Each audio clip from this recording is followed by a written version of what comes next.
ओम नमः शिवाय. श्री शिवाय नमस्तुभ्यम. मित्रांनो, जगातील सर्वात जास्त पापी आणि विश्वासघाती व्यक्ती कोण आहे? स्त्री आणि पुरुष जगातील दोन अशी चाके आहेत जी विश्वासाच्या धाग्यात बांधले आहेत. रथाचे जर का एक चाक निघून गेले तर रथ काहीच कामाचा राहत नाही. आणि असे तेव्हाच होते जेव्हा विश्वासाचा धागा तुटतो. आजची कथा फारच महत्त्वाची आहे.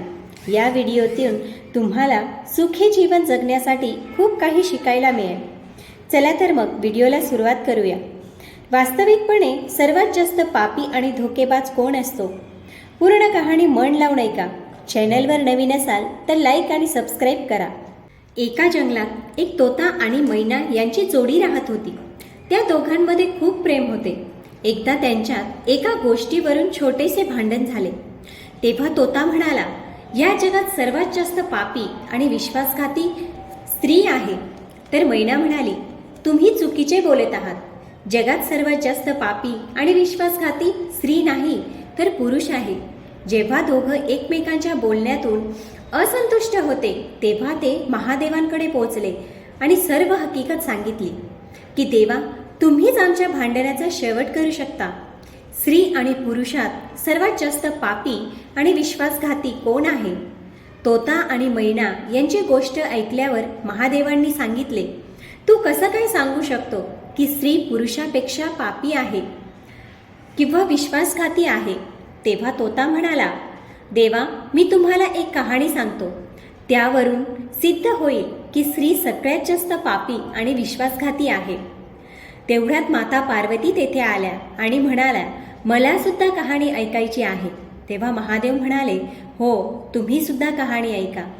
तेव्हा तोत्याने कहाणी सांगायला सुरुवात केली.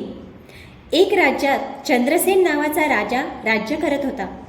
त्याला 4 मुले होते. 4ही मुले अतिशय बहादूर होते. सगळ्यात मोठ्या मुलाचे नाव मदनसेन होते. तो फार प्रतापी होता. त्याचबरोबर अतिशय देखणा सुद्धा होता. जेवढा सुंदर मदनसेन होता तेवढीच सुंदर त्याची पत्नी चंद्रप्रभा होती.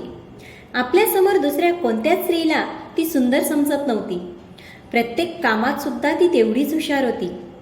चंद्रसेन आपल्या मुलावर कुठल्या तरी गोष्टीसाठी नाराज झाला होता आणि त्याने त्याला देशाबाहेर काढले. राजाचा हा हुकूम ऐकून मदनसेन चिंतित झाला आणि आपल्या महालाकडे गेला. मदनसेनला चिंतित बघून पत्नीने विचारले, तुम्ही राजकुमार असून सुद्धा एवढे चिंतित का आहात?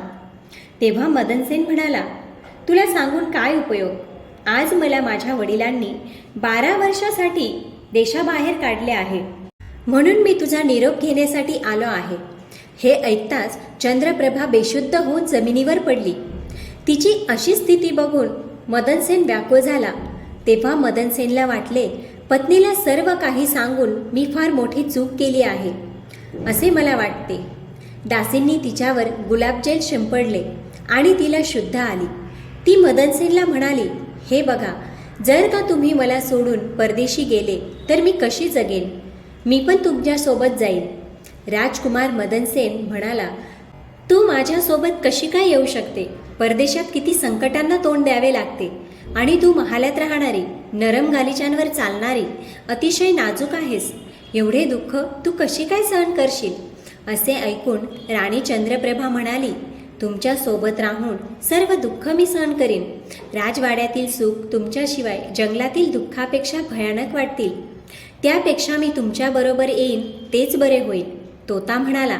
ह्या पद्धतीने राणी चंद्रप्रभाच्या डोळ्यातील अश्रू बघून मदनसेनला वाटले की ही माझ्याशिवाय राहू शकणार नाही, म्हणून तिला असेच दुःखी सोडून जाणं मला शोभणार नाही. मनात असे विचार येताच तो चंद्रप्रभाला म्हणाला, तू उदास होऊ नको, मी माझ्यासोबत तुला घेऊन जातो. पतीचे असे शब्द ऐकून चंद्रप्रभा अतिशय खुश झाली आणि आपल्या पतीबरोबर जाण्याची तयारी करू लागली. आणि दुसऱ्या दिवशी सकाळी मदनसेन आणि चंद्रप्रभा शहरातून निघून एका जंगलात पोहोचले. चालता चालता खूप थकले होते आणि एका वडाच्या झाडाखाली विश्रांतीसाठी बसले. थकल्यामुळे त्यांना लगेच झोप आली. मात्र थोड्याच वेळात एका सापाने राणीला दंश केला. तोता म्हणाला, देवा, सापाच्या दंशाने राणी तरफडू लागली. मदनसेनला जाग आली राणीला तरफडत बघून आणि सापाला जाताना बघून मदनसेन चिंतित झाला. थोड्याच वेळात राणी बेशुद्ध झाली आणि सापाच्या विषामुळे ती मृत्युमुखी पडली. मदनसेन जोरजोरात रडू लागला. त्याचा आवाज ऐकून जंगलातील प्राणी त्याला खाण्यासाठी गुरगुरायला लागले. मदनसेनने विचार केला, आता जीवनसंगिनीच नाही राहिली तर मी जगून काय करणार? येथेच माझ्या प्राणाचे त्याग करीन. तोता म्हणाला, देवा, असे विचार मनात येताच तो राणीपासून उठला आणि जंगलात लाकडे गोळा करू लागला आणि रडत रडत म्हणाला, मी राणीच्या चितेसोबत मरून जाईन. पण संयोगावश तेथे स्वर्गातून एक देवदूत आले. मदनसेनला असे रडताना बघून त्याला मदनसेनची दया आली आणि देवदूत त्याच्याजवळ पोचले आणि म्हणाले, तू का रडत आहेस? तुला काय दुःख आहे? मदनसेन म्हणाला, मला माझे दुःख सांगण्याची सुद्धा ताकद नाही. असे वाटते धरती फाटावी आणि मी त्यात समावून जावे. मदनसेनचे असे बोलणे ऐकून देवदूताला त्याची दया आली. तो म्हणाला, मला तुझे सर्व दुःख सांग, कदाचित मी तुझी काही मदत करू शकेल.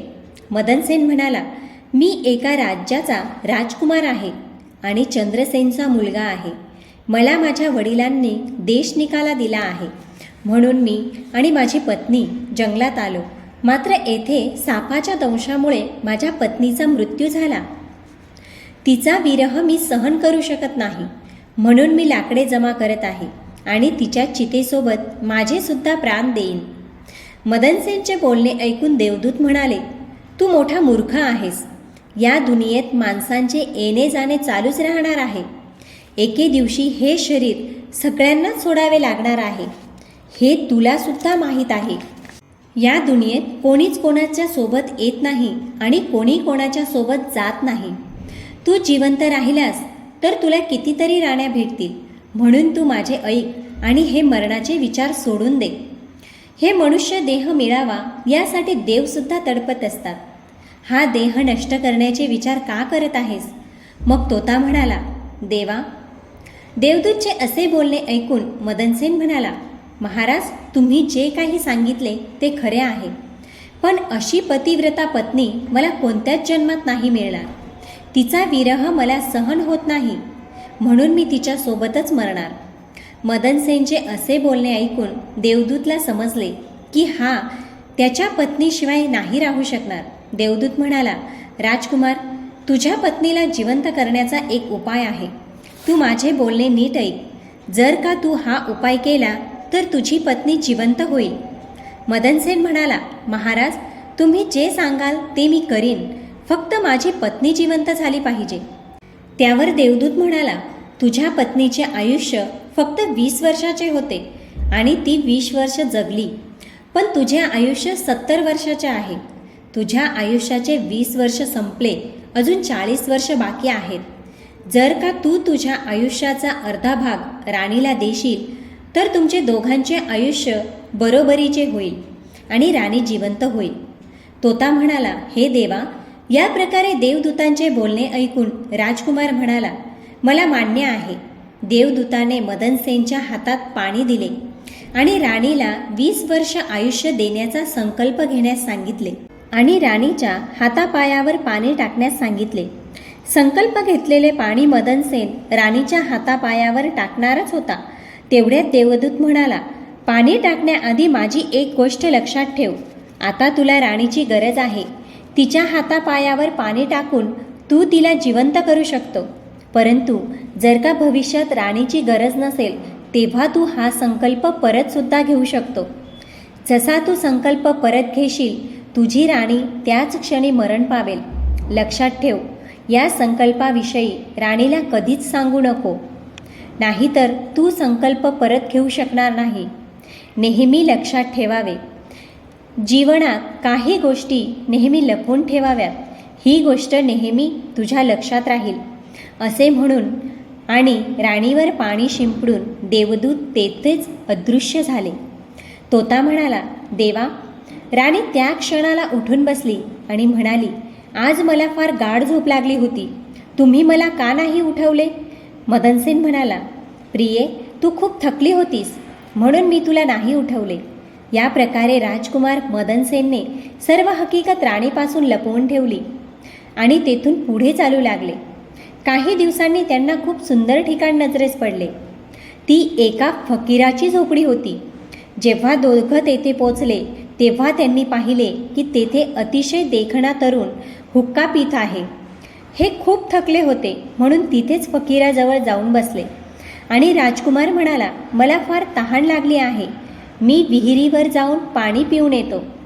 जर का तुला हवं असेल तर तुझ्यासाठी पाणी घेऊन येतो. राणी म्हणाली, मला तहान नाही. तुम्ही पाणी पिऊन लवकर परत या. मग राजकुमार दोरी आणि बादली घेऊन विहिरीजवळ पाणी पिण्यासाठी पोहोचले. जेव्हा राजकुमार पाणी पिण्यासाठी गेला तेव्हा फकीर आणि राणीची नजर एक झाली. त्या क्षणी राणी त्यांच्या प्रेमात पडली. त्यावेळी चंद्रप्रभा फकीराला म्हणाली, तुम्ही तर येथे फार सुखात राहता. त्यावर फकीर म्हणाला, तुम्ही पण माझ्यासोबत येथे राहा आणि ऐश करा. चंद्रप्रभा म्हणाली, तुमच्यासोबत राहण्याचे मन आहे. माझे पती माझ्यासोबत आहेत तर मी कशी काय तुमच्यासोबत राहू? असे सांगून चंद्रप्रभाने आपली अवस्था प्रकट केली. फकीर म्हणाला, मी तुला एक उपाय सांगतो. काहीही करून तू तुझ्या पतीला विहिरीत ढकलून दे आणि माझ्यासोबत मजेत राहा. चंद्रप्रभा म्हणाली, मी असेच करीन. थोड्या वेळाने पाणी पिऊन मदनसेन राणीजवळ आला. राणी म्हणाली, मला पण तहान लागली आहे. विहिरीजवळ परत जाऊन पाणी पिऊन येऊ. मदनसेन म्हणाला, मी तुला आधीच सांगितले होते तेव्हा तू नाही म्हणाली. ठीक आहे, जाऊ. तुला तहान लागली आहे तर मी पाणी घेऊन येतो. मदनसेन पाणी घ्यायला निघाला आणि राणी म्हणाली, मी पण तुमच्या सोबत येते. बिचारा मदनसेन तर तिच्या प्रेमात वेडा होता. त्याला कुठे माहीत होते की ती तर त्याला जीवे मारण्यासाठी त्याच्या सोबत जात आहे. विहिरीवर जाऊन मदनसेन पाणी भरू लागला. तेवढ्यात राणीने मदनसेनला मागून धक्का मारला आणि राजकुमार विहिरीत पडला आणि ती फकीरजवळ परत आली. फकीर तिला घेऊन तिथून निघून गेला आणि दोघे एका मोठ्या शहरात आनंदात राहू लागले. थोड्या दिवसात फकीरने तिला असे नाचगाणे शिकवले की त्या शहरात तिच्यासारखी दुसरी कोणीच नृत्यांगना नव्हती. हळूहळू राजकुमारी संपूर्ण शहरात प्रसिद्ध झाली. तिच्या नाचण्या गाण्यामुळे फकीर लाखो रुपयांचा मालक झाला आणि राणीसुद्धा त्याच्याबरोबर मौजमस्तीत राहू लागली. तोता म्हणाला, राणी तर इकडे फकीराबरोबर मजेत राहत होती. तिकडे मात्र जेव्हा राणीने मदनसेनला विहिरीत धक्का दिला होता तेव्हा देवयोगाने तेथे एक साखळी बांधलेली होती. त्यावर तो लटकला आणि देवांचे स्मरण करू लागला. त्याचबरोबर तो विचार करू लागला, राणीला मी माझे अर्धे आयुष्य दिले आणि तिने माझ्यासोबत एवढा विश्वासघात केला का हीच माझ्या प्रेमाची सजा आहे. आणि संजोगावच तेथे बंजारा लोकांचा काफिला आला आणि त्यातील एक बंजारा दोरी बादली घेऊन त्या विहिरीवर पाणी भरू लागला. जशी त्याने विहिरीत दोरी टाकली तशी मदनसेनने दोरी पकडली.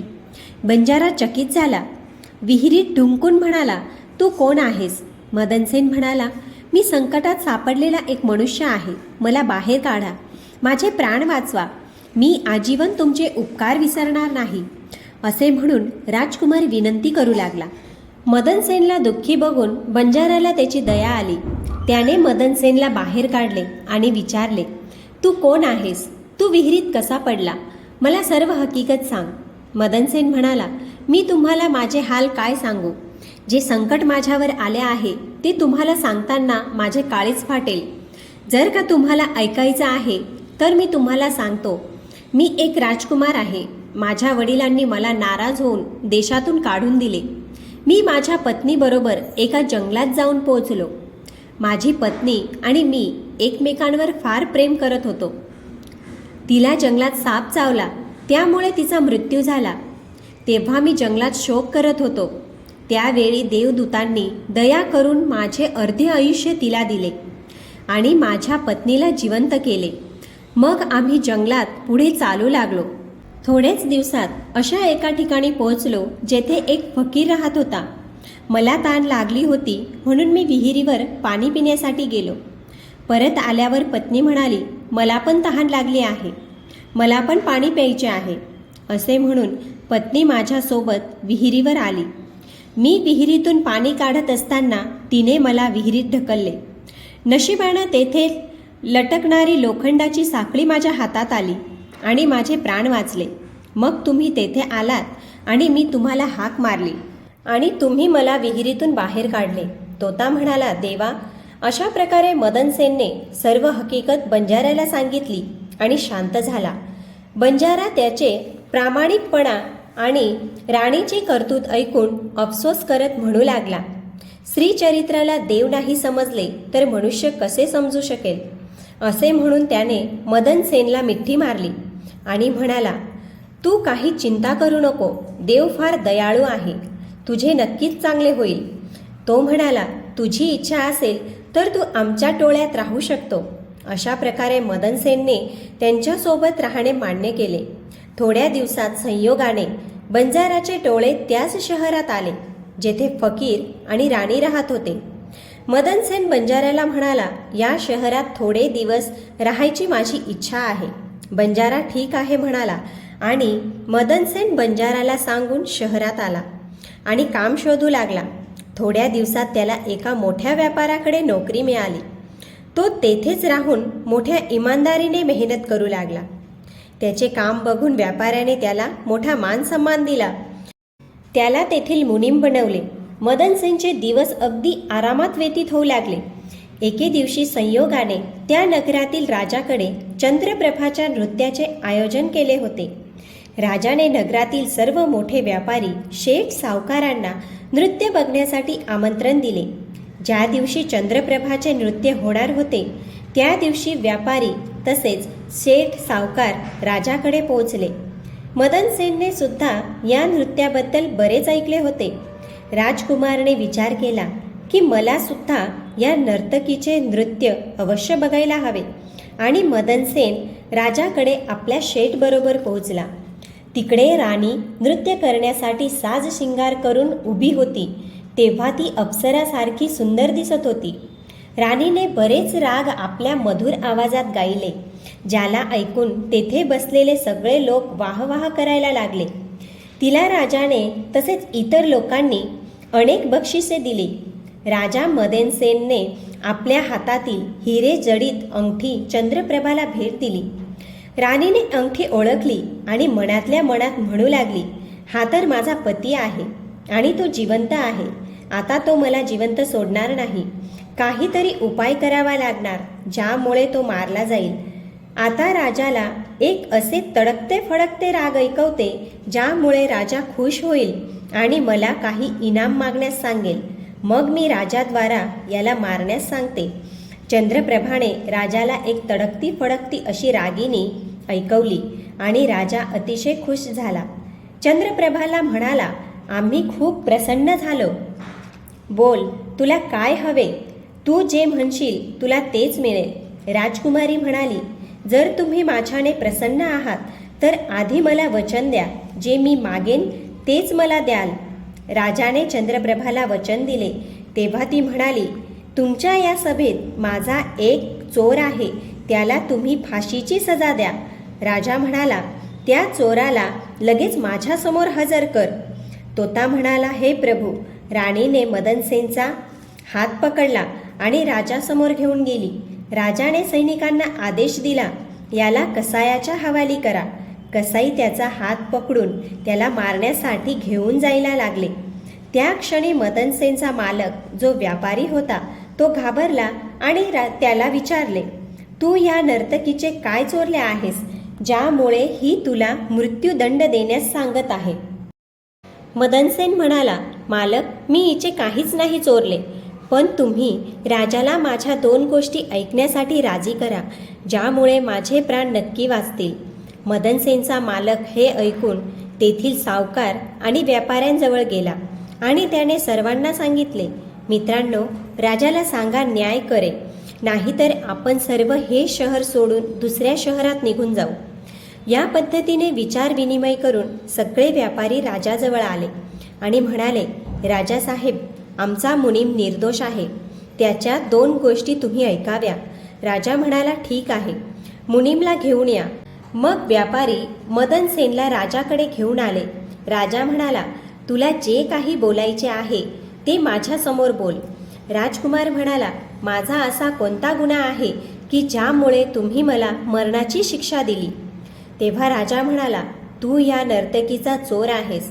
मदनसेन म्हणाला, मी या वैश्याचा चोर नाही, मी या कुलट्या स्त्रीचा पती आहे. ही मला एका विहिरीत ढकलून एका फकीराबरोबर निघून आली आहे. हे ऐकून चंद्रप्रभा समजली, आता सर्व उलट होणार. ती राजाला म्हणाली, मी या खोटारड्याला नाही ओळखत. हा कोण आहे? मला फक्त एवढेच माहीत आहे की हा माझा चोर आहे. मदनसेन म्हणाला, महाराज, जर ही माझी पत्नी नाही तर मी जी वस्तू हिला रस्त्यात दिली होती ती माझी अमानत मला परत दे.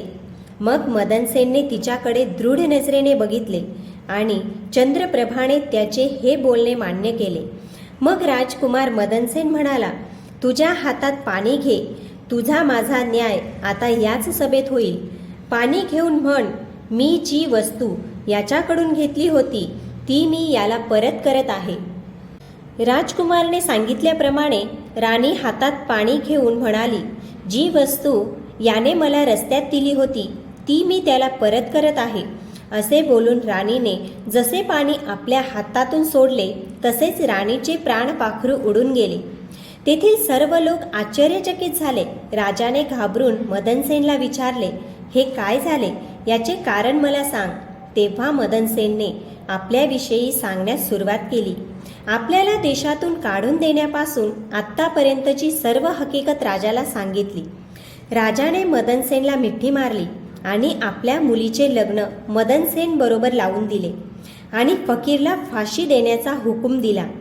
आता तोता म्हणाला, मी हे सर्व ऐकले आहे.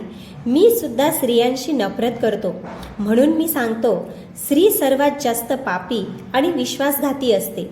आता तोत्याने महादेव आणि माता पार्वतीला कहाणीच्या माध्यमातून हे सर्व सांगितले. स्त्री पुरुषापेक्षा पापी आणि विश्वासघाती असते. तेव्हा मैना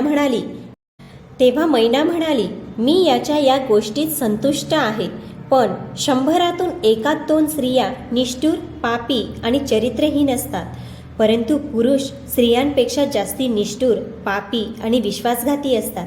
तेव्हा महादेव म्हणाले, ठीक आहे मैना, तू कसे काय पटवून देशील स्त्रीपेक्षा पुरुष पापी आणि विश्वासघाती असतात ते?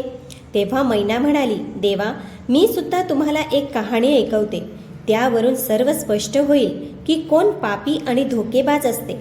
मैना म्हणाली, एका गावात एक शेठ राहत होते. ते फार धनवान होते. त्यांचा मुलगा फारच बिघडलेला होता. शेठचा मुलगा एवढा जुगार खेळायचा की शेठ त्याच्या बाबतीत विचार करून करून मरण पावला. मैना म्हणाली, देवा, जेव्हा राजा जिवंत होता तेव्हा त्याचा मुलगा थोड्या प्रमाणात जुगार खेळायचा, मात्र पित्याच्या मृत्यूनंतर जणू तो आजाद झाला. तो आरामात रात्रंदिवस जुगार खेळण्यात घालवत असे. त्याच्या परिणामात तो सर्व काही गमावून बसला. त्यानंतर तो कधी गावात परत आला नाही आणि दुसऱ्या गावी निघून गेला. तो एका व्यापाऱ्याच्या घरी पोचला आणि म्हणाला, मला फार तहान लागली आहे, 1 ग्लास पाणी मिळेल का? शेठने विचारले, तू कोण आहेस, कुठून आला आहेस आणि काय करतो? राजकुमार म्हणाला, मी एक व्यापारी आहे. शेठ त्याच्या बोलण्यात फसला आणि म्हणाला की मुला, तू दिसण्यात बरा आहेस आणि चांगले कमवून घेतोस, तर का तू माझ्या मुलीशी लग्न करशील? असे ऐकून राजकुमार अतिशय खुश झाला. लग्नासाठी त्याने होकार दिला. नंतर दोघांचे लग्न झाले. या प्रकारे शेठ आपल्या मुलीला राजकुमाराबरोबर पाठवतो. त्याला फक्त पैशासाठी लग्न करायचे होते. ते त्याने करून घेतले. राजकुमार जेव्हा शेठच्या मुलीला घेऊन जात होता त्या रस्त्यात मोठे जंगल होते.